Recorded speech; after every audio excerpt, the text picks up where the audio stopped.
What's happening, everyone? This is a PushStart webinar on how to increase your revenue per square foot. My name is Zach Forrest. If you've ever looked around your gym and thought, how the hell do I make this space do more without knocking down a wall? You're in the right place. I'm teaming up with Stu Brauer from the Gym Real Estate Co. And he's going to break down, give you some real no BS strategies to squeeze more function, more revenue, and better flow out of every square foot that you have in your space. So with that being said, let's get right into it. Stu, take it away. All righty, guys. Let me go ahead and get this PowerPoint up for you. Boom. All right. I'm gonna go. Where is my my whatever? Here it is. Where's my bingo slideshow? All righty. Zach's gonna man the questions and stuff because now I can't see any of you guys. But all right, how to increase your revenue per square foot. So RPSF.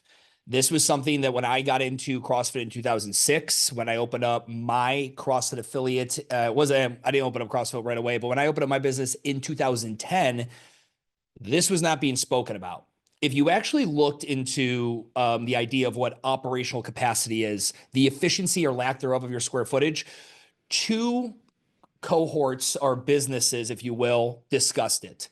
The NSCA, the National Strength and Conditioning Association, had incredible journal articles as to how to lay out a collegiate strength and conditioning facility in terms of operational capacity. And then prisons. Prison systems, there were a ton of white papers on operational capacity and how to fit the most prisoners into the smallest amount of space without creating, a Lord of the Flies situation. Okay. And that's where I started my world. And if any of you guys have been following WTF Gym Talk, this media handle I started in 2014, there's some put in, WTF Gym Talk operational capacity. You'll find some really cool videos where like I take blue painter's tape and I lay it out on the floor and I put a rower and a barbell and I'm really fascinated by the true hard number that limits the amount of money we can make, which is just square footage. That is the ultimate hard number. And there's only a couple ways we can increase our revenue per square foot. Okay. Number one, you get out of your lease and you decrease your rentable square footage. Okay. Rentable square footage will be a term we're going to discuss here in a little bit. But essentially that is the amount that equates to how much you pay monthly. All right. Rentable square footage. So short of you getting out of your lease and getting into something smaller that costs less, but you still generate the same, if not more revenue, then you have to increase things. Increase the amount of people you can service at one time by increasing your operational capacity, or by increasing what I call your ARPC, your average revenue per person per class, not ACV, not average client revenue per month, not LCV, not lifetime client value, but ARPC. I want everyone to just play a game with me, right? Is anyone, I'm going to age myself, and Zach, I know you're on this with me. Saved by the Bell. Does everyone remember Saved by the Bell, Zach Morris timeout? Hell yeah. So bro, Zach would have his fucking his super big cell phone and he'd be doing all cool Zach fucking Morris shit. And then he'd go timeout and everyone would freeze. Now imagine you could do a Zach Morris timeout and everybody froze in the middle of one of your busier classes. And above their head was a number, a dollar amount. It was their ARPC, the amount of revenue that they pay per class.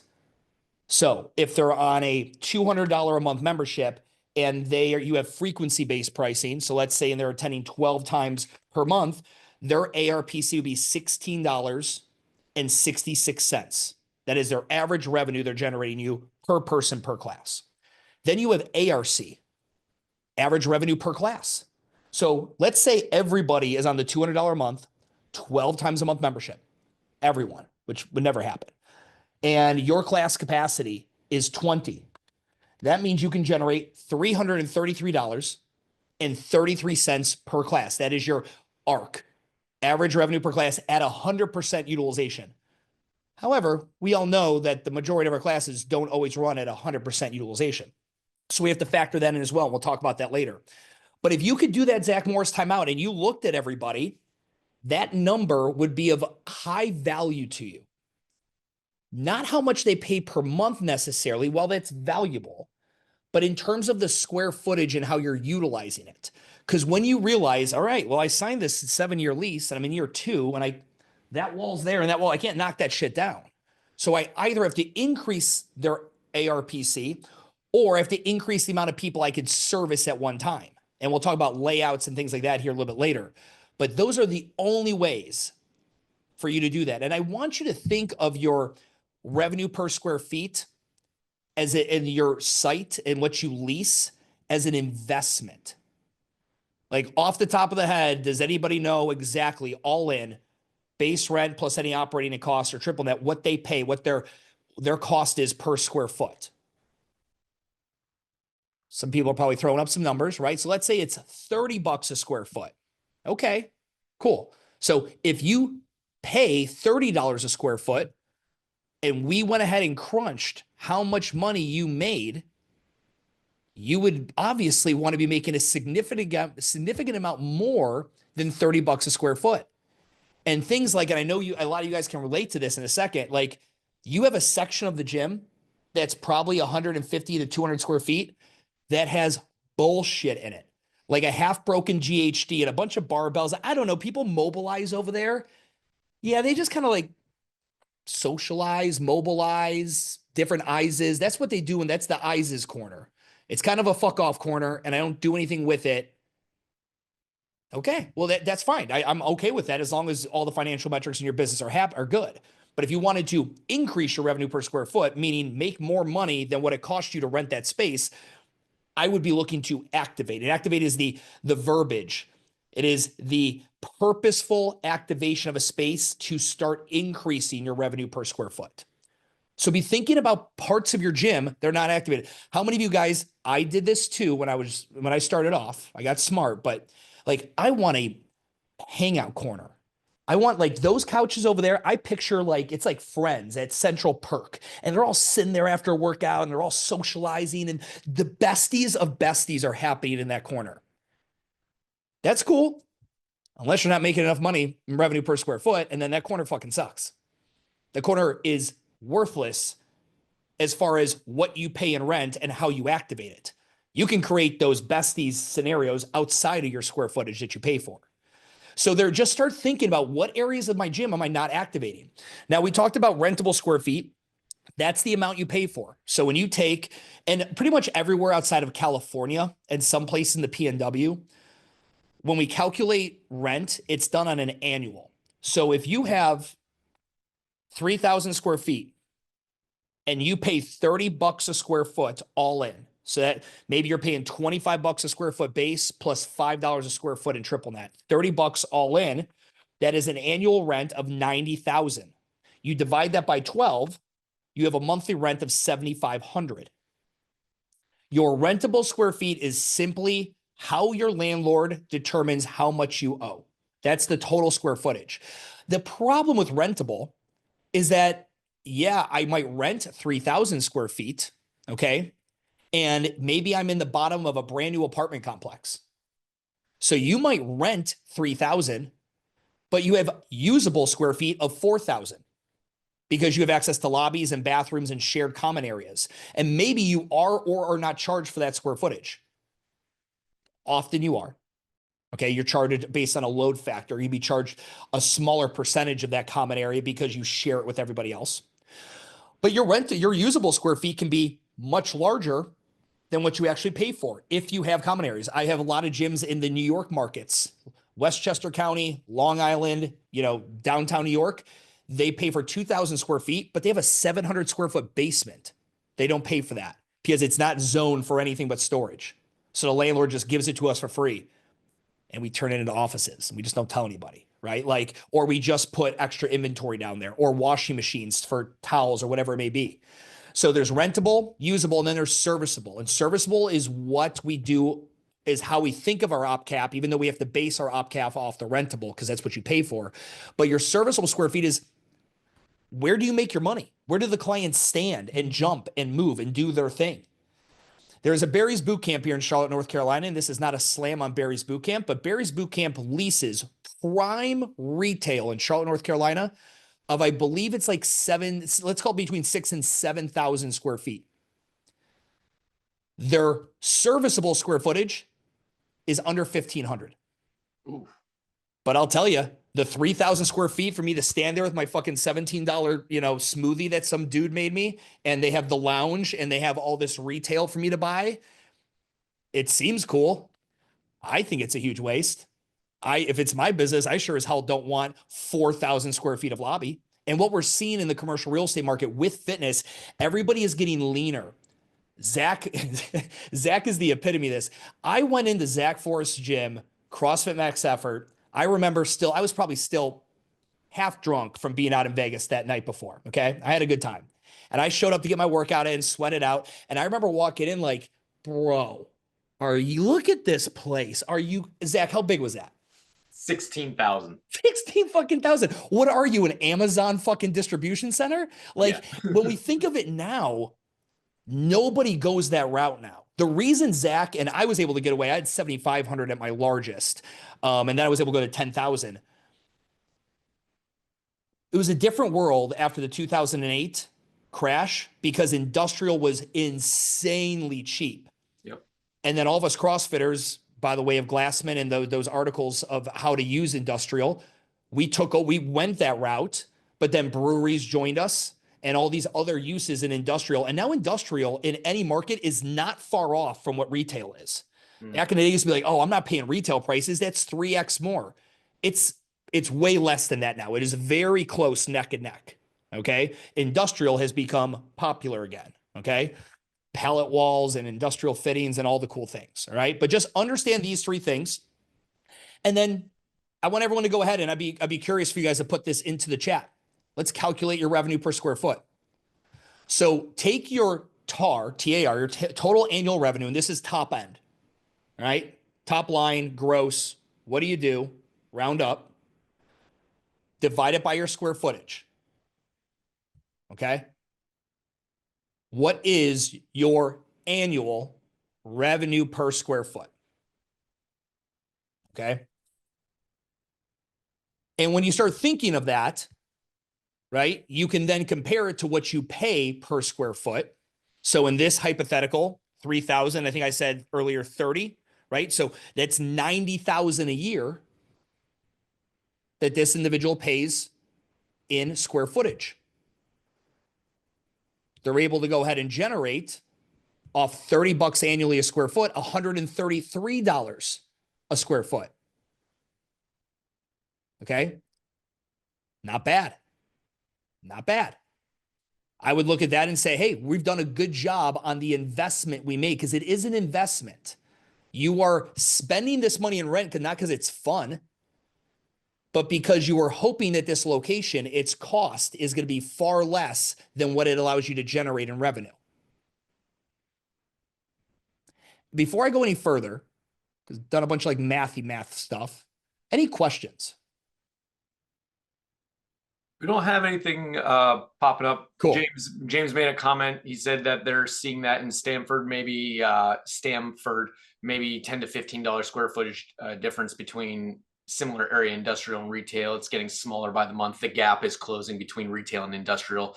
I feel like that's a trend nationwide. Zach and I were just having a conversation on this. Not only is the trend in costs changing, but here's the other trend. Industrial centers are slowly but surely forbidding retail uses. Yep. You guys got to understand, a CrossFit group fitness gym is not an industrial use.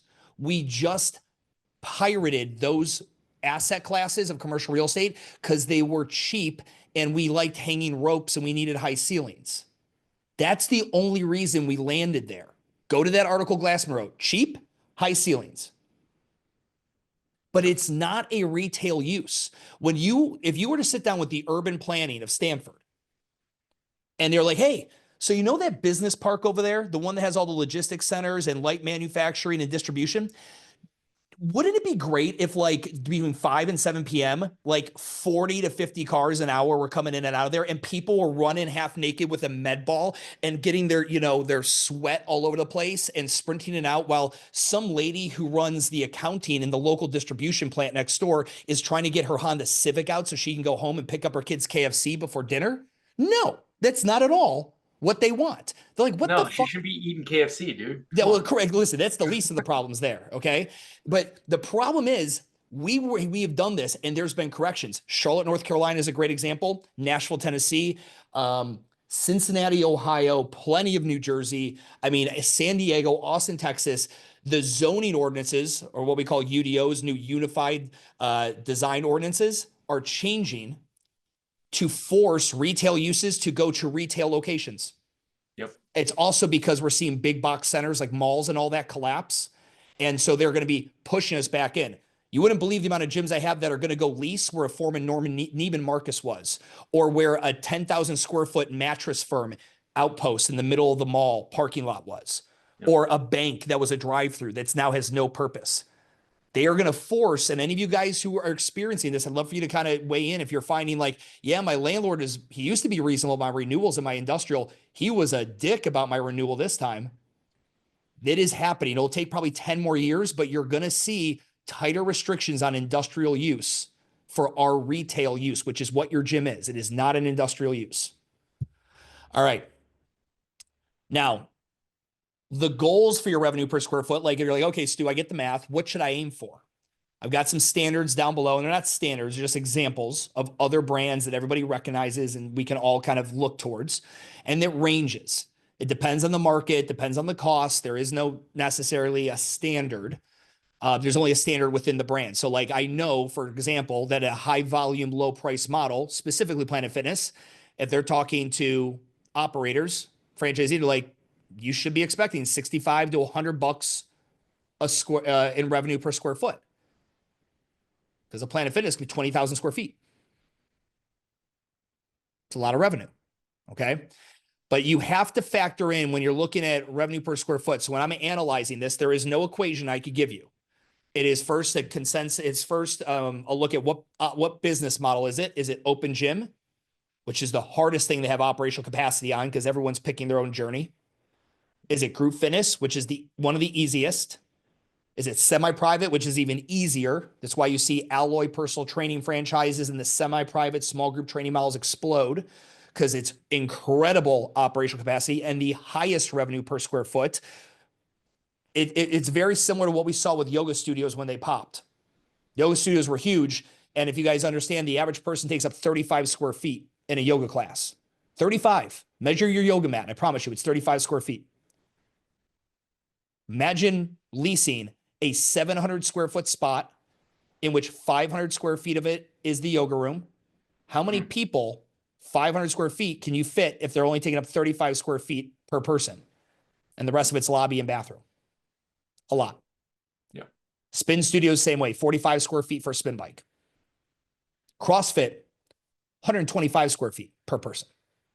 For a standard CrossFit model that's wall ball here and then do this here and then run out there. That's where you see the in-place model, what other brands, Industrious, what Urban Movement did, what a lot of brands did during COVID, but only because they had to, found efficiency. If you look at, for the CrossFit gyms listening to this, you never have higher operational capacity as when you run the CrossFit Open or a local competition. And it's like for that weekend, you have the most efficient layout. And then you go back to like chickens with their head cut off, people running around everywhere. And it's just the sophistication. Orange Theory, the money behind Orange Theory looked at what we did with CrossFit and was like, these idiots, let's just put their cardio here and some alternative low impact cardio here, and then the resistance training here. And it's a station model.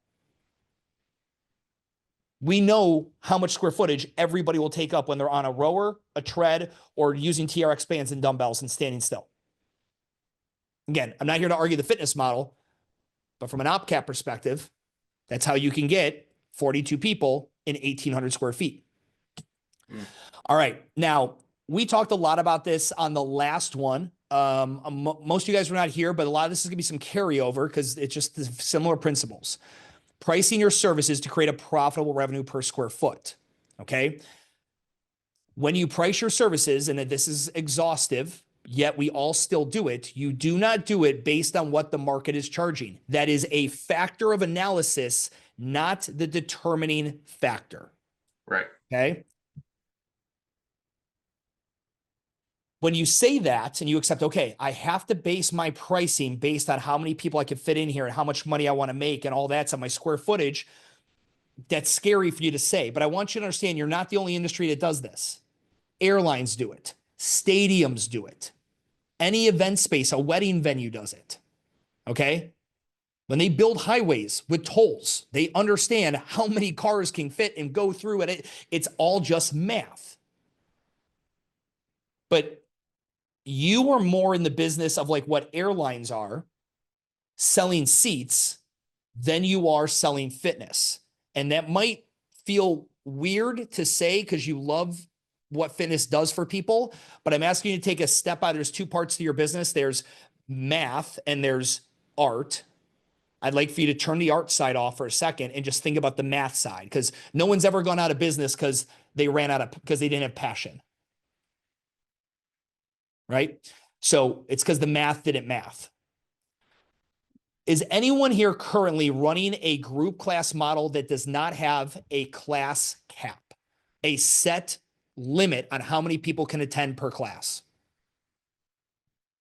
I don't see anybody responding. That's good. Oh, yeah. So do not have caps. Less. And listen, Les, it's one of those things. If you might be in a fortunate situation like Stu, I literally pay $22 a month and a handful of jelly beans to my landlord for 10,000 square feet. So I could just, who cares? That's perfectly fine. When you don't have square footage restrictions because you have more space than you need, it's still a good idea to know how to make where you're operating more efficient in case that ever changes. But maybe he owns the building, maybe whatever. There's variables in there where I could look at the situation like, yeah, that's cool. No caps. 99% of everyone else, class caps based on what I'm about to show you. Okay. All right. With pricing, and I'm going to get into the live spreadsheet, but we're going to talk about this. We did this on the last one. So if you were on the last call, we're going to be doing, this will be a review for those of you that are new. This will be interesting for you. And we talk about operational capacity. So let's get into those two spreadsheets. Are we going to crunch some numbers? Yeah. I've already got some set up in here. So every gym owner that I've ever talked to, they love math. So this is good. Of course. Who doesn't love math? Let me zoom in so you guys, everyone's still seeing real good. All right. Yeah, it looks good. So yeah, let's just go ahead. So let's say, let's keep with the examples I had earlier. So let's say your rentable square footage is 3,000. Your usable is 4 because you have a bunch of common area and your landlord's really cool and he doesn't make you pay for it. And your serviceable is 20, let's go 2275 out of the 3. Now, why such a drop off? And this is where we'll get into in a second. Generally, when I look at for a functional fitness gym, where the equipment sits, okay, plus utility closets, sink rooms, all of that shakes up around 25% of the total square footage. An office, bathrooms are a little bit different, right? I'm the dum-dum that when I bought my 10,000 square foot building, I thought it was super important for me to have 5 bathrooms and showers. Now, granted, I had 2 different fitness concepts in there, a spin studio and the gym, but I thought I needed it. Even with those 2 humming, I really didn't need 5. That was excessive. But I know some of you guys are sitting there with under 250 members and you have like 3 or 4 bathrooms, right? There's certain things that when you look at this, if you look at your rentable versus your serviceable, the things that eat it up the most, how often is it being used? Here's a pro tip. Never, ever, ever, ever build a toilet room that has a shower in it. Why? It's going to be a bottleneck for usage. Someone's taking a shower. Now I can't take my pre-workout poo. Yeah, right? That's the bottleneck. So you always just go ahead and you create one ADA toilet unisex, one ADA shower room unisex, And if you must do another one, it is of the bathroom variety, not the shower variety. Very few people need a shower. If you look at your total population, unless you're in the metropolitan, like deep metropolitan areas, very few people need the showering resources. But again, you determine that market to market. But this is where the big drop off is. So if you have a big drop off here, rentable to serviceable, identify why that is. Okay. Let's say you're able to go ahead and your capacity per class is 20 people. Okay. That means out of the serviceable square footage, the average person is going to take up ballpark around 113 or 114 square feet. Okay. Now, when you do this serviceable, you have to factor out the equipment. This is why I dislike freestanding rigs. A freestanding rig, by no stretch of mathematical feasibility, is a better utilization of the square footage than wall mounted. Now, if you say, but Stu, the walls I have are made out of balsa wood, I can't mount the rig there. Okay, I get it. But then get the freestanding and have it 36 inches off the furthest wall. Wait, so it's as I clarify because maybe I misunderstood. Did you say you do or do not like freestanding rigs for operational capacity? I detest freestanding rigs more than anything. Ah, okay, okay. It is a horrible utilization of square footage. Horrible. Les is raising his hand. Should I allow them to talk? Do they want to? Oh yeah, please, yeah. You gotta. I'm gonna allow you to talk. You can go ahead and talk. You're gonna have to take yourself off mute. Oh, there you go. I think we're good there. So I just wanted to touch that. So this is a game I've played over and over again. Looking at my wall space, we've got an industrial spot, but we have these beautiful. We got a corner unit, so big glass walls looking out to the parking lot that you can't mount things against, right? And then we've got these interior walls that are pretty easy to mount things against. And when I map out wall-mounted rigs, I would take up all of my current wall space to get the same number of lifting stations as I have with a freestanding. And maybe that's just a unique feature of my particular space. But I was wondering if you could touch on that for a minute. Sure, 100%. So if there's a freestanding rig, can we just, I want to stay on less here. What is the sole training implement of a rig? What is the purpose of it? What exercises are you doing on the rig in which you cannot do otherwise? I mean, anything we're taking Back off, squats, back squats, pull-ups. Today we did overhead squats from the rig. Correct. Anything you got to take the barbell in and out of, correct? Yep. Bench. Hanging. Sure. Now, if you were to look at the programming for a GPP program, general physical preparation, at what percentage of the workouts is the average person, if it's like Stu, 100% of our classes always use barbell in the rack workouts, then that's fine. You're going to need that many squat racks. What I'm saying is that the 6 feet, which is what your freestanding rig has in between one side to the other, that is dog shit space. It's wasted. I want you to pick the rig. I want you to shift it as close to the wall as possible. 36 inches, which is pretty much the arm span I'm doing, or arm span, whatever that would be. Okay. Maybe call it like maybe close to the 50 off the wall. So someone can unrack, they can back up, they can still squat. They don't feel claustrophobic, but it's against the wall because open square footage for a functional fitness gym is the most valuable square footage. I'm assuming, Les, that you have more open space things, kettlebell swings, dumbbell, med ball things, jumping things, body weight things, stretching things happening on a day-to-day basis than you do barbell and squat rack things. 100%. Cool. So that would be my suggestion. I'm going to also, though, be a huge hypocrite. I'm going to show you a really cool layout that has a freestanding rig in the middle in a second. All right. Just to show you some love. All right. Hey, Les, I appreciate you participating, man. So you guys, we go in and play this, then you got to get your ARPC in here, which I just threw a number in here. Again, $13, whatever it is, you got to figure out your average revenue per person per class based on your pricing. What did we do earlier? I did 200 divided by 12, right? Yep. Let's just go with that. So 1666. So that gives you an arc of 333. Now, let's say you're running 40 classes a week. Okay. That's 160 per month. And again, I realize there are 5-week months, Stu. I get it. This is going to get us in the ballpark. Okay. So we are selling capacity. How many spots? Remember, because there's only 20 spots per class. So this is what you have to make money on. Does Stripe limit the amount of credit cards you can swipe in a month? No. Typically, no. Swipe a babillion. But your square footage limits how many people in there. And I know some of you are like, Stu, I don't have a square footage problem. I have a membership problem. That's cool. That's a different webinar for a different day. But for those of you guys that are looking and you start running into sold out classes and I'm running out of space, I promise you, you're just not efficient with the space you currently have. Guaranteed. Okay. And when we look at these numbers, so we run at so utilization rates, that's how often people are attending based on what their membership would allow, or based on the average if you do an unlimited only membership. And then the estimated total monthly revenue you could generate based on the utilization.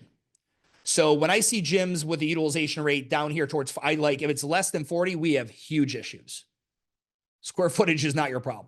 Is utilization rate synonymous with attendance rate versus cap? Correct. Okay. 100%. Yes. Thank you. And that's why I don't like the unlimited only membership, is because it doesn't have anything to math it against. You just have to math it against an average. That's why I like frequency 8, 12, and 16. You call the 16 unlimited, and then you let them come as many times as they want. You just charge the per class rate for the 17th or 18th or 19th, but it allows you to have math to back up against. Anyway, all different webinar.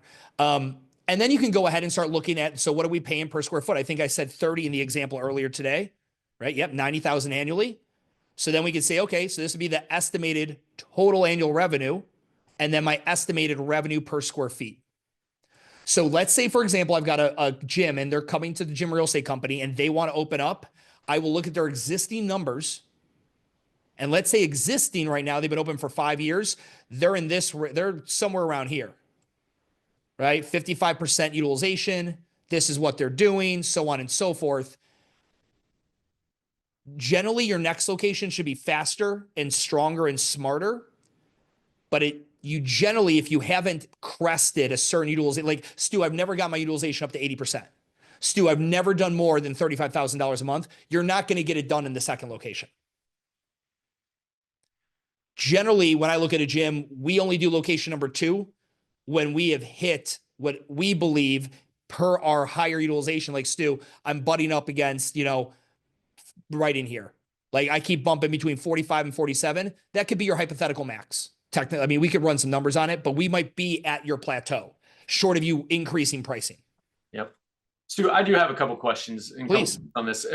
First, real simply, does through your experience, do you have an industry quote unquote standard or average utilization rate that you see typical? No, it's all. I do have an industry that you yank a class or you consider guillotining at 40% consistent utilization over 6 or more weeks. Okay. So if a class is 40% or less for 6 weeks, and you get rid of it. I'm 100. Yes. 100%. If I was like, yeah, but Stu, but the 3 people in there, they will quit. Like, cool. Okay. It's probably not worth the cost of keeping it open. Now there is a quick base. Stu, I'm paying $25 for that class. I have X amount of those classes, whatever. The amount of money that they pay, it does pay for itself. And that's fine if it's somebody else. But if you were to then tell me I could get 20, let's say that class occurs 20 times a month. Right. If you're coaching at the owner, I promise you I can make you more money with you doing other shit 20 hours a month. And if that employee is anything more than a coach, maybe they're in sales, maybe they're marketing, I can do the same with him. So it's a nuanced conversation, but 40% is there generally, because I always recommend every class, you always keep 2 dummy spots on the roster. Because I'm a big proponent. I don't advise and consult my clients to ever allow more than 2 prospects per class. It's very hard to close more than 2 people and have a really good sales conversation with them. So you always leave 2 as a placeholder. You can, if you don't have any prospects that class, sell those to your members. But most gyms, we look at like opening up more classes or doing something with schedule, or if we're consistently like, should we open a second location? What I'm seeing high 80s, low 90s consistently. Okay. So 40% is probably the benchmark that most gym owners should have in their brain to really start looking at the context of a given class. 40% and less is a problem. But if that's like your life, like, dude, that's all our classes. I'm like, then there's a problem. And so that's great. I hope everybody listening, you guys, you probably start doing some math and you can go back and look at your classes immediately. There, so that's some good low hanging fruit. And the other thing is, I like the spreadsheet that you had up and all those parameters, those fields that you can fill in. That is a good way for any gym owner to come up with a theoretical max for the profitability of their given facility, right? Like this may not help a gym owner, like you said, if they're having issues with members to begin with, like they don't have Correct. Yeah. members. But what this can do is give a realistic potential benchmark for them to be working towards, regardless of the market that they're in, regardless of some other outlying variables and factors.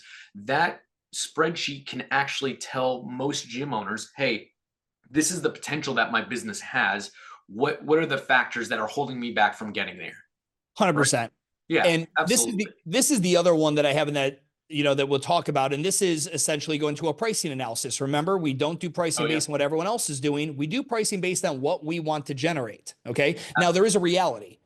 If you step into Chattanooga, Tennessee, and you want to charge $300 a month, it's going to be hard. You're probably not in the right market.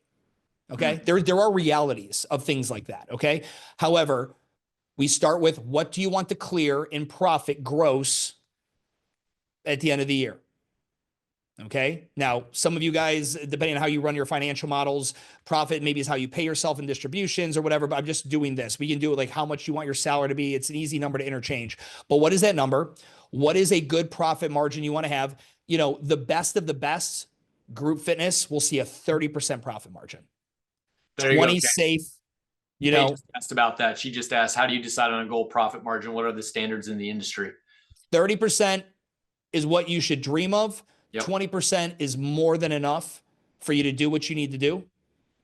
And everything in between is, you're on your way to unicorn status. All right. Oh, yeah. So that means if you want to walk away with a clear 100K, bottom line, you got to generate 500 top line. Pretty easy math. All right. Again, back to how many people can you serve per class, per session, whatever it is, how many per week. This is how many spots you have available to sell per year to get to that $100,000 number. Okay. Your spots have a value. Okay. I know your members have a value. And I know some of you think like, wait. But what about Sally? Sally pays $200 a month for the 12 times a month. Sally don't come that often. My average revenue per class on Sally is fucking mint. I get it. There is a factor that we all can accept that there is a cost to a underutilized client in terms of they're probably not helping you generate any referral. They're probably not your core customer if they're underutilizing the service, and they are a future cancellation. So there is this cost we have to accept with the sleepy bears and anyone who's got a price raise. You're like, okay, I guess send the price raise out there, but not those 10 because they haven't come to class in like 3 months. And I know if I send this email, it's a great door for them to cancel, right? You don't want to poke those sleepy bears. I get it. So if anyone's looking at these numbers and thinking of that client and how like, well, that doesn't exactly make sense with these numbers, understood. I'm putting in there is a cost to those clients as well, even though there's a revenue factor. And there's also like an ethics thing too, right? Like they're adults. I don't think you should be don't do that thing where I cancel them because they haven't been coming for 3 months. Fuck that. That's on them. They're an adult. They can cancel their own subscription, but we do want to factor that cost, that future cost and that current marketing cost that you have. Average attendance, let's say it's 3 times per week, which is the average. I know everyone likes to say, but my members is 4.6. No, you're thinking of like the top 20% of your members. I promise you, it's probably between 3 and 3.6. Okay. Like when you look at it, not just the past 6 months, I'm talking like the 8 years you've been in business. All right. Then that means if someone comes on average 3 times per week, that means they're going to take up 156 spots per year. Remember, you only have so many spots to sell. So your estimated capacity at 100% utilization would be 267. That's a very rough number because that's based on 100% utilization. How did you get the 267? What's the calculation? Total spots available to sell per year divided by total spots per member per year. So the 41,600 divided by the 156. Bingo. Got it. And this would then give you an estimated client value you would need to generate that bottom line number. Okay. So this would give you your estimated ARC, an ARPC.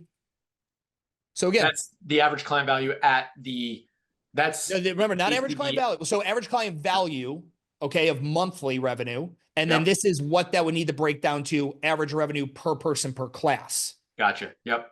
And average revenue. And these are really the only two that matter.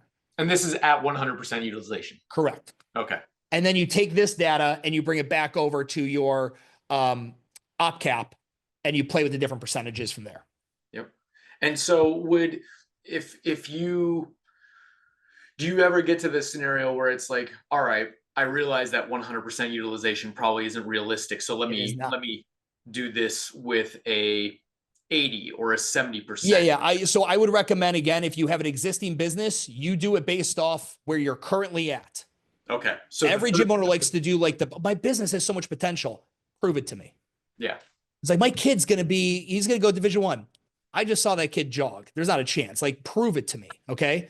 Like, I want you to show me, if you think you could be an 80% utilization gym, but you're currently at 62, get to 66 for 3 months. Yeah. Baby steps. When you guys are like, so this is an example of how easy it is to take an LOD. An LOD is a sketch that you'll get when you're looking at commercial real estate. It's called a lease outline drawing. It essentially shows dimensions of the space. You normally see in the marketing material, or you get it from the listing agent. And then you start playing around. So I had a gym and we were trying to figure out how can they increase, we're downsizing the gym, but we wanted to increase capacity, operational capacity, and increase revenue and decrease operating expenses via rent. So lower rent, smaller space, more money. And this is going back to my boy Les. I took a pull because I hate this model, but just because I have a bias doesn't mean the other versions don't have merit. Everything can work if you have the creativity to make it work. So this was the model we came up with.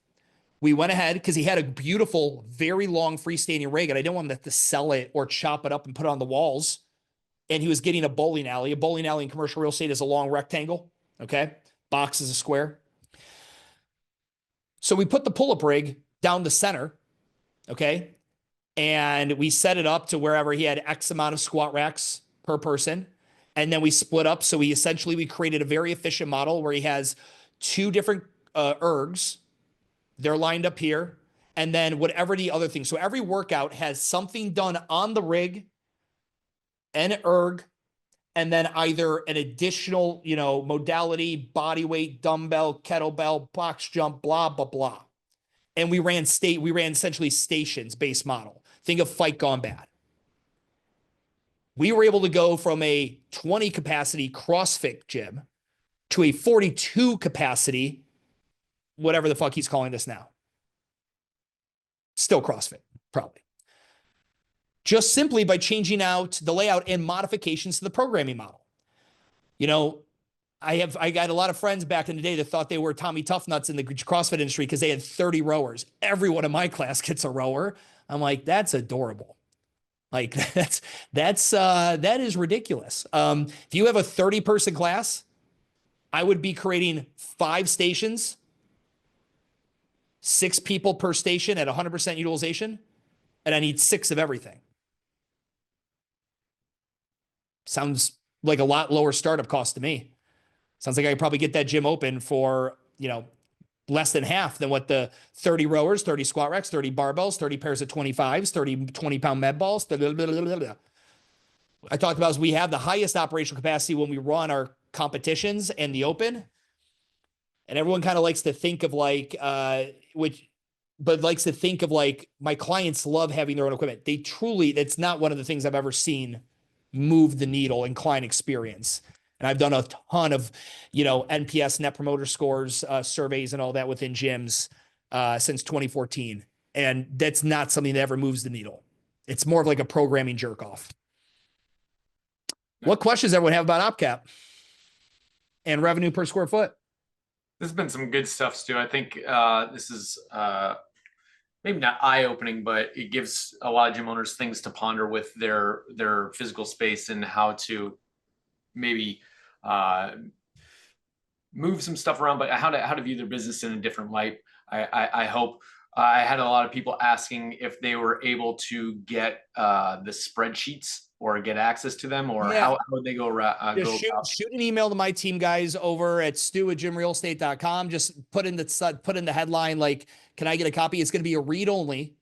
So you're just gonna have to copy the spreadsheets and put them in your own sheet, but they'll still work all the same as long as you copy them over. Yeah, nice. So the email is in the chat, guys. Stu@jimrealestate. It's .co, right? .co. Yeah, .co. Some other jerk had .com already. Yeah, we'll buy them out eventually, dude. Yeah, Buy them right.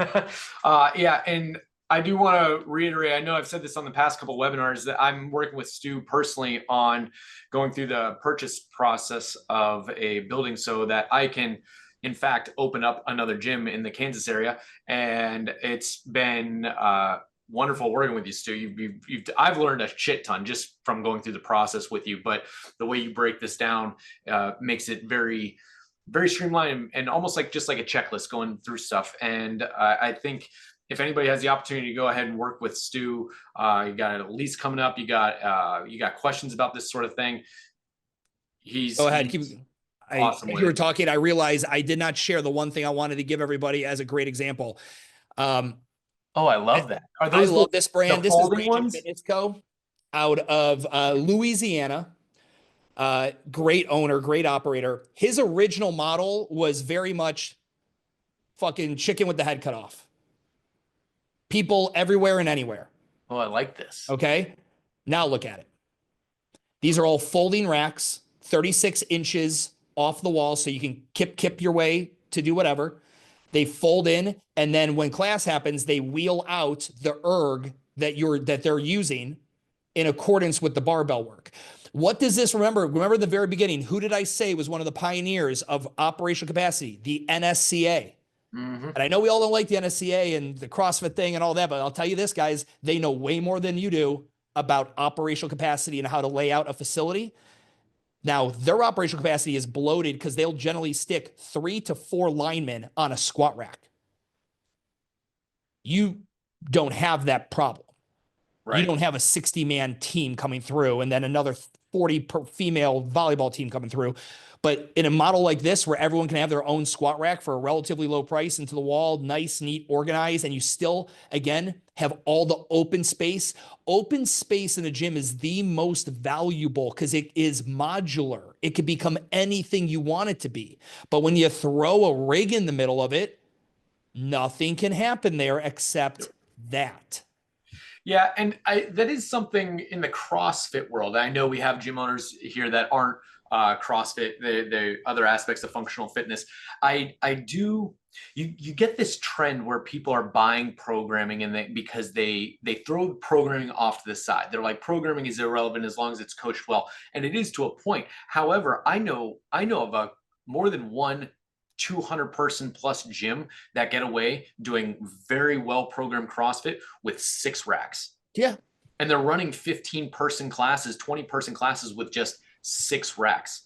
And it just seems like, hey, if you have a little bit more control and you're a little bit more deliberate with how you program your rack usage specifically and your barbell usage specifically, and then your coaches are educated on how to run those classes, there's no reason that we can't increase operational capacity tremendously. Guys, go check out the podcast I did down, good colleagues of mine, clients, all these guys, like check out Core 4. Core 4 is a non-CrossFit model, it is a boutique fitness model, and they can get 42 people with full-size barbells, not even the 5-foot ones I generally recommend, with a freestanding rig. Wow. The model that I showed you here. What's the square footage of their locations? So for that room is less than 3,000 square feet. Oh, wow. Okay. Yeah. So definitely something to look at. I hate those lights. Those lights bother the shit out of me. Why do people do that? Because the people that go to that gym, when they're not there on Friday and Saturday night, they're in a giant building with similar lights at a nightclub. It's who you're trying to attract. Yeah. Is this it's in South Carolina. I was going to say, Charleston, it's in Vegas. This looks like it could be in Vegas. But yeah. Anyway, so it's like there are ways to do it with the freestanding too, but again, you have to follow a programming model that might not be as fun. No chippers and stuff, like, you know, that kind of stuff. Like, you could it's gonna probably be get away harder with to do chippers certain every things. now and then if they're programmed a certain way. And I mean, okay, you can't can't have your weekly chipper in there. Yeah, and again, it's just like when we all realize, like, let's spend less time focusing on the programming because it doesn't matter. Like Zach said, I think it should be done in house just to accommodate your logistics. But it doesn't matter. There's no one that's ever made $1 million a year in a gym because of the programming. Not because of the programming. Yep. No, it's because they mathed right. It was done on a spreadsheet. Right. Gym owners love math. Sometimes it's barbell math, but most of the time, guys, it should be operational math. Stu, thank you for this. This has been tremendous. If you guys are looking for those spreadsheets, like Stu said, he put in the chat his email that you can reach out to him at. This recording will go out to everybody that registered for the webinar that was unable to attend. And it's also going to live at PushStart. So if you have not made your way into PushStart, it is our educational platform here at Push Press. And I would love any and all feedback, not only on this webinar, but the content that's in PushStart. If you guys want to learn about something specific, there is an entire area dedicated for your suggestions. So hit us up, let us know what you want to learn about, and we will make sure to produce that. Stu, thank you again for coming out. This has been awesome. And hey, we'll see you guys on the interwebs. Thank you guys. Take care. Take care.